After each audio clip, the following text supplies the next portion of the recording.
1 Corinthians chapter 7. Now concerning the things whereof you wrote unto me, it is good for a man not to touch a woman. Nevertheless, to avoid fornication, let every man have his own wife, and let every woman have her own husband.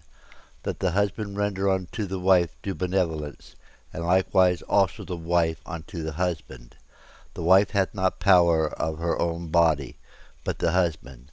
And likewise also the husband hath not power of his own body, but the wife. Defraud ye not one the other, except it be with consent for a time, that ye may give yourselves to fasting and prayer, and come together again, that Satan tempt you not for your incontinency. But I speak this by permission, and not of commandment.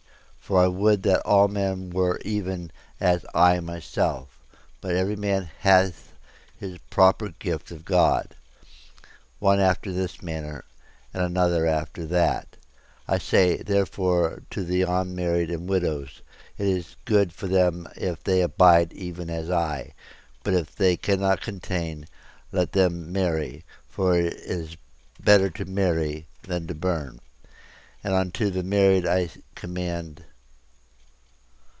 yet not I, but the Lord, let not the wife depart from her husband. But, and if she depart, let her remain unmarried, or be reconciled to her husband. And let not the husband put away his wife. But to the rest speak I, not the Lord. If any brother hath a wife that believeth not, and she be pleased to dwell with him, let him not put her away. And the woman which hath an husband that believeth not, and if he be pleased to dwell with her, let her not leave him. For the unbelieving husband is sanctified by the wife, and the unbelieving wife is sanctified by the husband. Else were your children unclean, but now are they holy. But if the unbelieving depart, let him depart.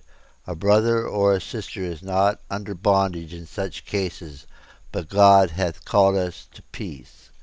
For what knowest thou, O wife, whether thou shalt save thy husband? Or how knowest thou, O man, whether thou shalt save thy wife?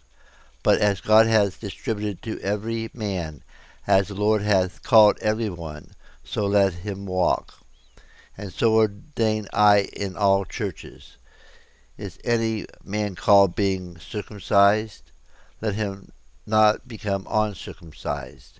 Is any called in uncircumcision? Let him not be circumcised. Circumcision is nothing, and uncircumcision is nothing, but the keeping of the commandments of God. Let every man abide in the same calling wherein he was called. Art thou called being a servant? Care not for it. But if thou mayest be made free, use it rather. For he that is called in the Lord, being a servant, is the Lord's freeman. Likewise also he that is called being free is Christ's servant. Ye are bought with a price. Be not ye the servants of men. Brethren, let every man wherein he is called therein abide with God. Now concerning virgins I have no commandment of the Lord, yet I give my judgment as one that has obtained mercy of the Lord to be faithful. I suppose therefore that this is good for the present distress. I say that it is good for a man so to be. Art thou bound unto a wife? Seek not to be loosed. Art thou loosed from a wife? Seek not a wife. But and if thou marry, thou hast not sinned. And if a virgin marry, she hath not sinned. Nevertheless such shall have trouble in the flesh, but I spare you. But this I say, brethren, the time is short.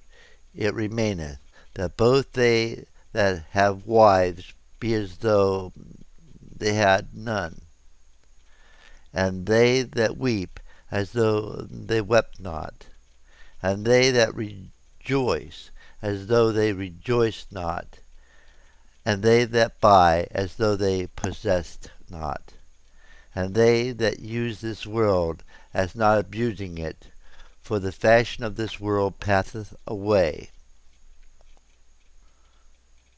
But I would have you without carefulness.